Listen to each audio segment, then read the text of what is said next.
साबिर सत्तार साहब, पहले एमएलए हारून अहमद अंसारी साहब, निहाल अहमद साहब, आयशा हकीम साहिबा, या एमएलसी सब्बीर शेख या शेख रशीद साहब हो या मैं, ये हम तमाम ही जितने हमारे मरूमीन लीडरान या मैं हमेशा सियासी सूझबूझ, प्रशासन पर दबाव और सियासी फैसला लेने की ताकत और सलाहियत मौजूद थी हमारे लीडरान में। आज अगर हम एक मंच के ऊपर शान हिंद साहिबा, मुस्तकीम डिग्निटी साहब, फारूक फिरदौसी साहब या कम्युनिस्टों के हमारे साथियों, अगर आज हम ये एक मंच के ऊपर आए हैं तो आज हम सियासी फायदा उठाने के लिए एक मंच पे नहीं आए, हम इस शहर को बचाने के लिए एक मंच पे आए। हमारी सियासी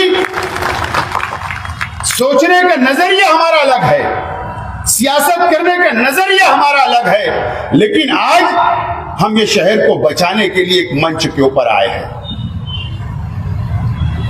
दोस्तों और साथियों, मालेगांव शहर के अंदर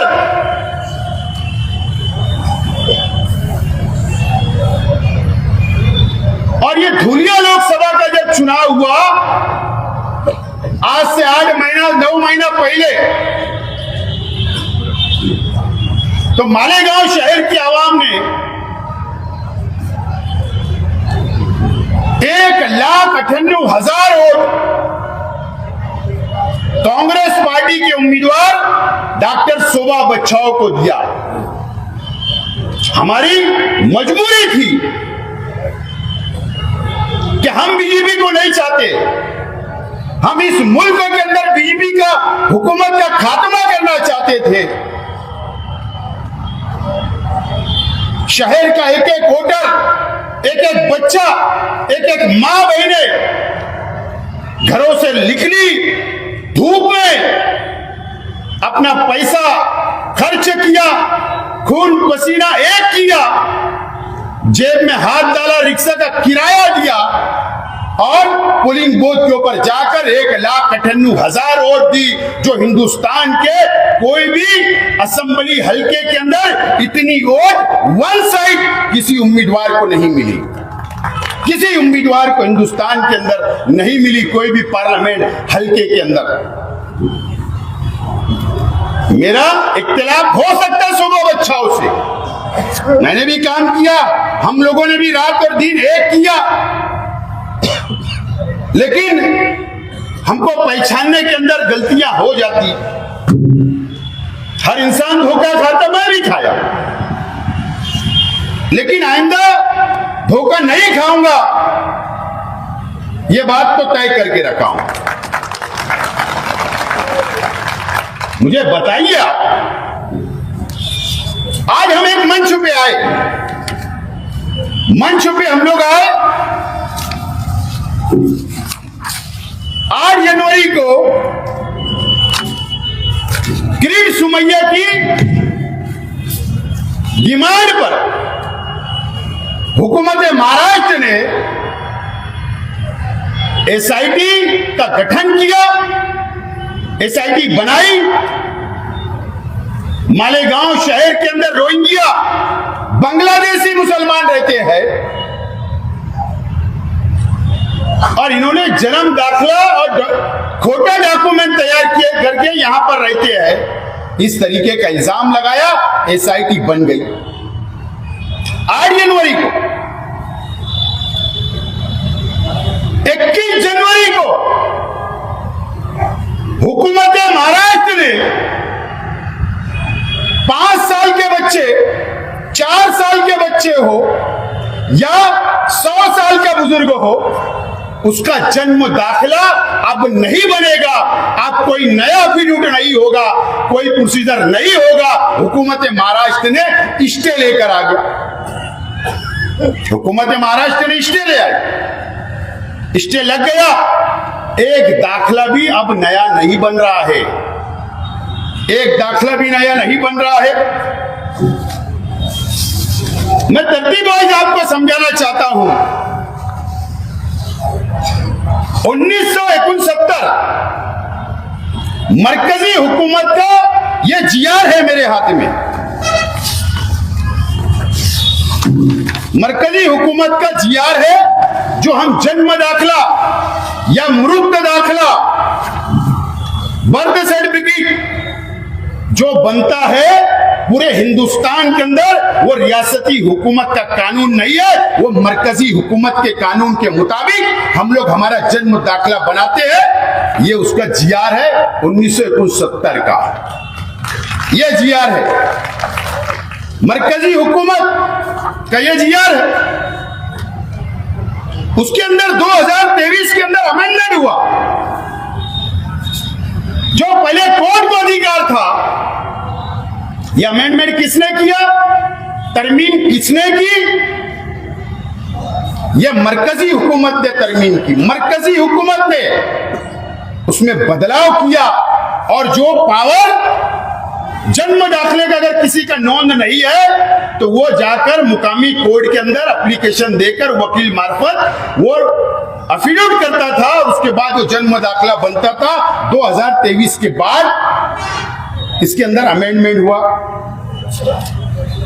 ये किस मरकजी हुकूमत? आप मुझे बताइए कि कल हमारी मेंबर ऑफ पार्लियामेंट मालेगांव शहर आई,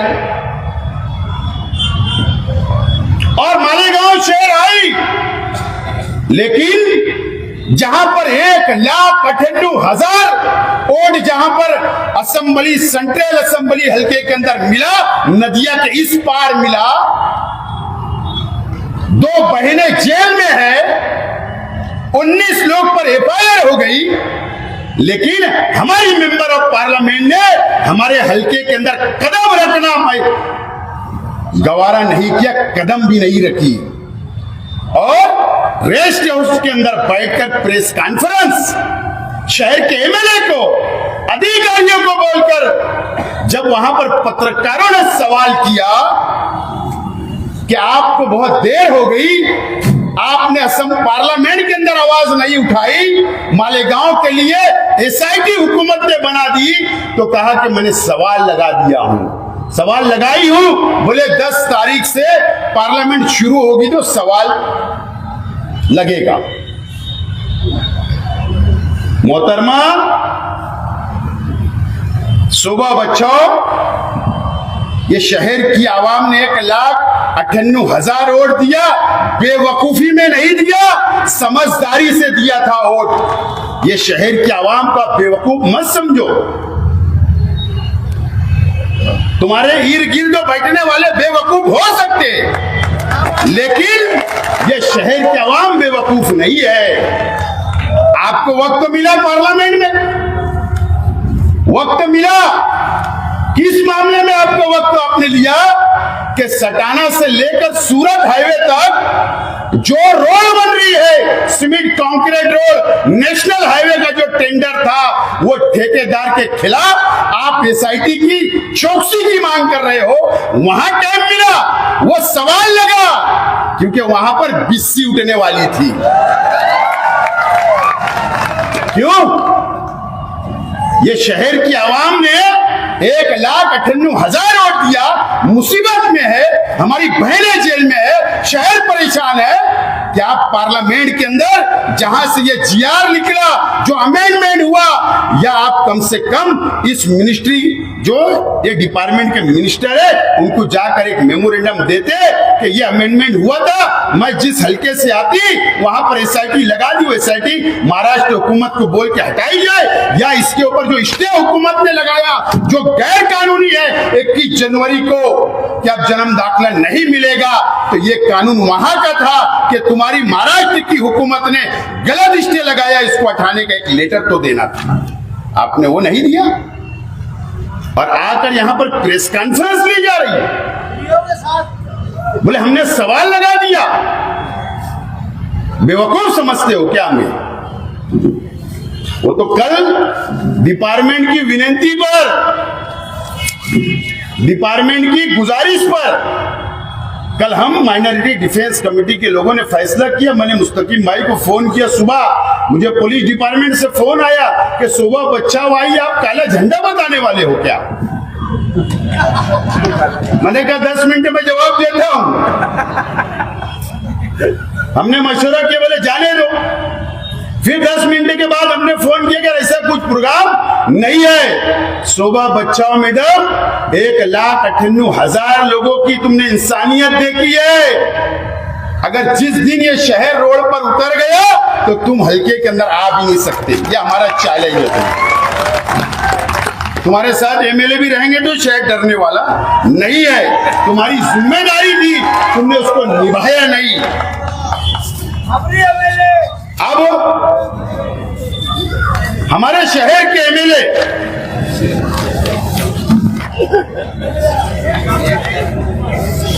देखो, आप बात समझ लीजिए।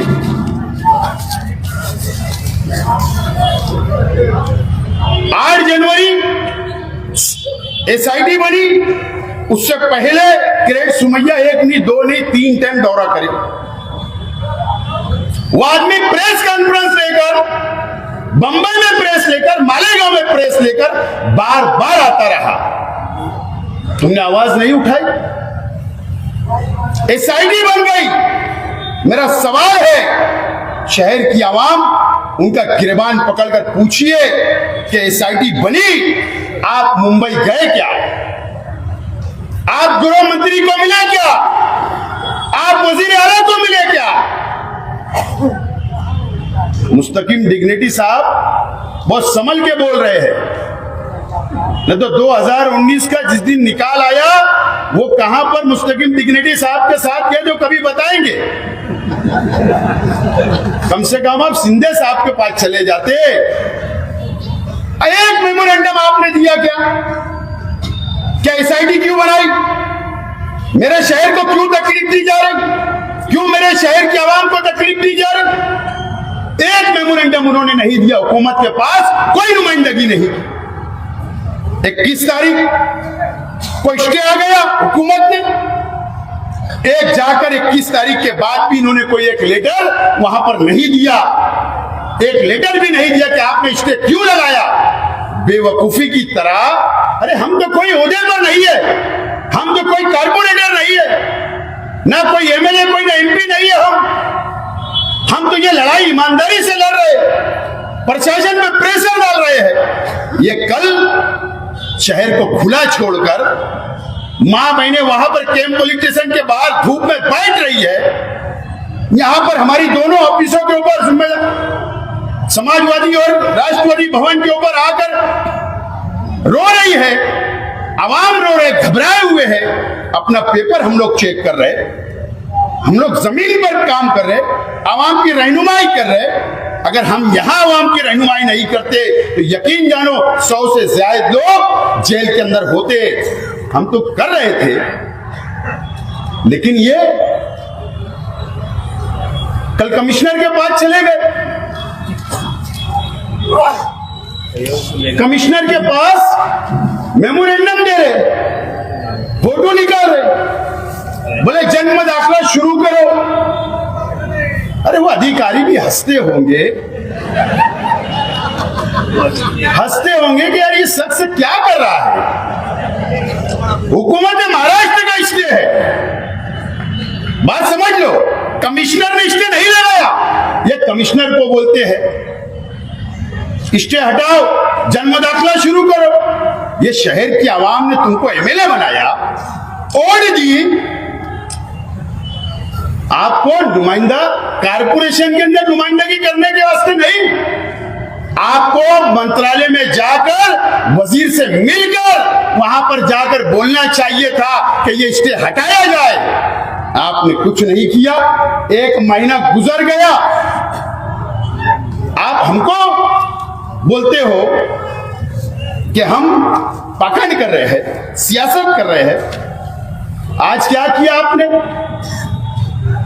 पूरे शहर के अंदर छचन आपने किया, इसको छचन बोलते हैं। हम छचन नहीं कर रहे, हम रात दिन एक कर रहे, हम कोर्ट में जा रहे, लीगल सेल हमारा काम कर रहा है, हम वहां एसआईटी में जा रहे, बार बार आवाम की मदद कर रहे, छावनी पुलिस स्टेशन के अंदर जाकर आवाम की मदद कर रहे, यहां बैठ के आवाम की मदद कर रहे, हम मंत्रालय जाकर हम नुमाइंदगी करके हम लोग आ गए, एसआईटी से हम लोग बार बार मिल रहे हैं, हम लोग वकला से मिलकर आ गए मुंबई हाई कोर्ट के, हम पिटीशन फाइल कर रहे हैं, ये जीआर को चैलेंज कर रहे, स्टे को चैलेंज कर रहे, हम तो जमीन पर काम कर रहे, छचन तो आप कर रहे हो।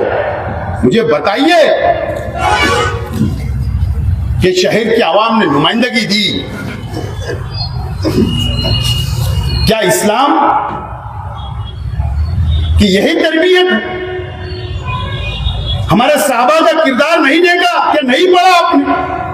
हजरत उमर रज़ी अल्लाह तआला ने कहा, उस वक्त के खलीफा वो रात के अंधेरे के अंदर जाकर देखते थे, अपनी गली के अंदर गश्त किया करते थे कि कोई भूखा तो नहीं है, कोई परेशानी में तो नहीं है।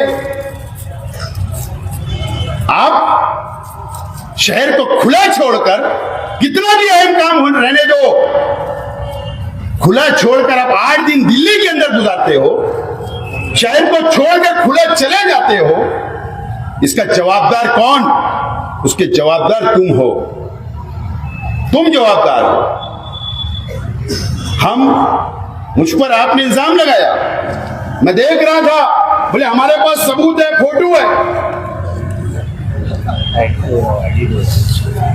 जिस दिन इन्होंने ये स्टेटमेंट दिया, ये बयान दिया कि सारा इंटरनेशनल में शेख आसिफ किरीट सुमैया से मुलाकात की, दूसरे दिन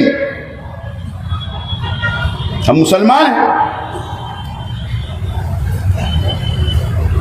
महाद मिल्लत के शेखुल हदीस काजी शहर मुफ्ती हसनैन साहब को हमने लेटर दिया, मुफ्ती वाजिद अली साहब को हमने लेटर दिया, एक मंसूरा के अंदर लेटर हमने भेजा और कहा कि आप हमको माइनॉरिटी डिफेंस कमेटी के लोगों को और मुझको आप बुलाओ, हम आपके सामने हल्फिया बयान देने के लिए तैयार है कि हमने किरीट सुमैया से मुलाकात नहीं की। अगर आज तक हमको कहीं से बुलाना नहीं आया, अगर बुलाना आज भी आएगा तो हम जाएंगे जरूर हम।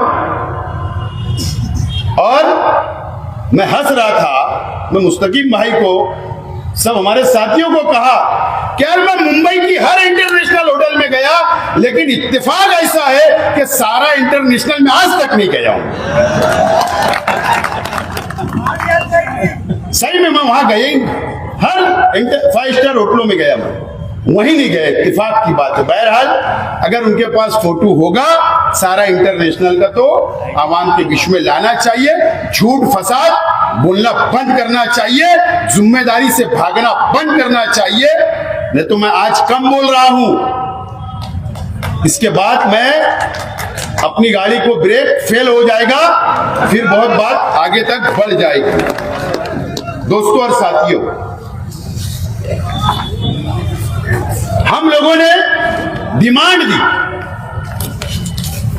एसआईटी को, मुस्तकीम भाई ने भी कहा, शाहनंद साहिबा ने भी कहा कि हमने डिमांड दी, और मैं भी आज शहर की आवाम की तरफ से एसआईटी के जिम्मेदारान से, महाराष्ट्र हुकूमत से मैं मुतालबा करता हूं माइनॉरिटी डिफेंस कमेटी की जानिब से कि रमजान महीने के अंदर एसआईटी की चौकसी, इंक्वायरी रोक दी जाए, हम मुतालबा करते हैं। देखो हम लोग प्रैक्टिकल एक प्लानिंग से एसआईटी की कानूनी कार्रवाई के खिलाफ में हमारी जो कानूनी कार्रवाई है और जमहूरी जो लड़ाई है, हम लोग बहुत प्लानिंग से और कानून के मुताबिक चल रहे हैं। बात को आप समझ, स्टेप बाय स्टेप जा रहे हैं हम लोग, क्योंकि शहर को बचाना है तो हवा में नहीं, प्रैक्टिकल जमीनी लेवल पर समझदारी से, अल्लाह का करम है, ये पूरी टीम जो है ना, ये कानून समझने वाली है, ये कानून समझने वाली है, इसलिए लड़ रहे हैं हम लोग। अब हम लोग ने डिमांड किया कि गलती शहर के आवाम की नहीं है, जन्म दाखला एजेंटों की भी नहीं है, वकीलों की भी नहीं है। अगर गलती किसी की है तो नायब तहसीलदार, तहसीलदार, उस वक्त के हेल्थ ऑफिसर, एफडीओ और कमिश्नर कारपोरेशन की जिम्मेदारी है। मैं आज एक बात बोलना चाहता हूं, यहां पर हो सकता है, यहां पर जो सोशल वर्कर है, जो काम करते हैं, जो जन्म दाखला बनाते हैं या मुरुद्द दाखला मैयत का बनाते हैं, मैं आप लोग से और कारपोरेशन कमिश्नर से सवाल है कि गलती सबसे बड़ी अगर किसी की है तो वो कारपोरेशन की है। हम एप्लीकेशन देते हैं कि मेरा जन्म का दाखला आप नोंद नहीं है मेरा, आप जन्म का दाखला बना कर दो। कारपोरेशन जवाब देती है कि आपका जन्म का दाखला यहां नोंद नहीं है। कारपोरेशन पहला अपना दुरुस्त करे, अपना फॉर्मेट दुरुस्त करे। अगर शेख आसिफ अगर गुजरात का रहने वाला है और मैं अगर आपको एप्लीकेशन दे रहा हूं तो आपने पूछना चाहिए कि आप कहां के रहने वाले हो, या अगर मैं जलगांव का रहने वाला हूं तो वो पूछना चाहिए, अगर मैं औरंगाबाद का रहने वाला हूं तो वो पूछना चाहिए। उसमें कालम होना चाहिए कि मैं फला शहर से रहता हूं, वहां पैदा हुआ हूं, तो कारपोरेशन लिख के देंगे कि आप वहां जाके बनाओ। ये कारपोरेशन की जिम्मेदारी थी, वो लिख कर देना चाहिए था। आपने वो कॉलम नहीं डाला, इसके लिए अर्जी तहसीलदार के पास गई है और ये गलती कारपोरेशन की है, आवाम की नहीं है। तुम्हारे पास कॉलम नहीं था, तहसीलदार ने पेपर चेक करना चाहिए था कि हम गलत है या सही, उसने मंजूरी दिया। हम वहां पर हमारी जिम्मेदारी से हट चुके हैं, आजाद हो चुके। अब जिम्मेदारी तहसीलदार और नायब तहसीलदार की थी, लेकिन इन लोगों ने हमको सबको फंसाया है और यही वजह है कि शहर पर मुसीबत आई। लेकिन शहर की आवाम को डरने की जरूरत नहीं, फिक्र करने की जरूरत नहीं है। शहर की गंदी सियासत से जो चल रही है शहर के अंदर, उससे दूर रहना है आप लोगों को। और मैं तो आज अगर कुछ बोला तो बहुत खराब लगेगा। देखो, एनआरसी के नाम पर, माफ करना, माफी के साथ बोल रहा हूं, एनआरसी के नाम पर जिस वक्त एनआरसी लगी, हुकूमत ने ऐलान किया, उस वक्त तो हमारे कागज पत्र के लिए हम लोग दौड़ भाग करने लगे। और उस वक्त शहर की आवाम ने ऐसे टेबल के ऊपर जाकर अपनी मालूमात भरवाई या ऐसे डॉक्यूमेंट तैयार किए जो नासमझ लोग थे, नासमझ। उनको कोई तजुर्बा नहीं था, कोई तजुर्बा नहीं था। वो लोग सियासत, दीन, तंजीमें को सबको मिला देते सिर्फ अपने जाति मुफाद के लिए। और आज शहर अगर परेशान है तो उन लोगों की वजह से भी परेशान है। अगर उस वक्त रहनुमाई सही हो जाती तो आज ये शहर को ये दिन नहीं देखना पड़ता। मैं जिम्मेदारी की बात बोल रहा हूं। शहर को सियासी सूझबूझ लाना पड़ेगा, बेदार होना पड़ेगा। अच्छे अच्छे घराने के लोग हमारे पास आ रहे हैं, रो रहे हैं, उनको समझाना पड़ रहा है। 2 दिन पहले 2 बच्चे आए, नौजवान, एक वालिद को लेकर आए, 65-70 बरस थी उम्र उनकी, उनको कैंसर था, अभी ऑपरेशन हुआ था, उन्होंने भी जन्म दाखला बना लिया। वो बच्चों ने पकड़ के लाए, बोले आसिफ भाई इनको समझाओ, ये रात में फांसी लगाने जा रहे थे, सुसाइड करने जा रहे थे। मैंने उनको बैठाकर समझाया, हिम्मत दिया कि मैं तुम्हारे साथ चलूंगा, फिक्र करो मत। घबराए हुए लोग, परेशान हैं लोग, आपको फिक्र करने की जरूरत नहीं। हम लोग हर तरह की लड़ाई लड़ने के लिए तैयार है, आपका साथ देने के लिए हम लोग तैयार है। आप लोग बिल्कुल इत्मीनान रखें, बिल्कुल इत्मीनान रखें। दोस्तों और साथियों,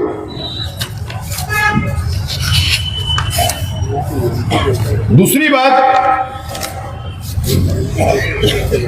कि हम लोग आपको अखबारात के जरिए, सोशल मीडिया के जरिए, माइनॉरिटी डिफेंस कमेटी जब जब भी कोई ऐलान करेगी तो आप लोगों को हमारे ऐलान पर हमारा साथ देना होगा, शहर की आवाम को साथ देना होगा, आप लोगों को हमारी रहनुमाई लेना होगी। ये बात आज मैं आप लोगों से अपील करता हूं कि अगर आपको सही रास्ते पे चलना है, कानूनी रास्ते पे चलना है, अगर ये शहर को बचाना है तो ये जिम्मेदारों को आपको साथ देना है, शहर को साथ देना है। इलेक्शन आएगा जब हम लोग लड़ेंगे, लेकिन आपको साथ देना। दूसरी अहम बात बोलकर मेरी बात खत्म करता हूं, 2 मिनट रह गया।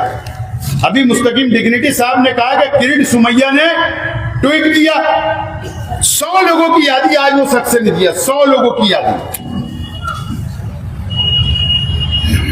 देवेंद्र फडणवीस महाराष्ट्र के वजीर आला मुख्यमंत्री को 100 लोगों की लिस्ट और फहरिस्त दिया, मालेगांव के लोगों नाम के साथ, आदेश नंबर के साथ, और कहा कि ये 100 लोगों की इंक्वायरी एटीएस को दी जाए।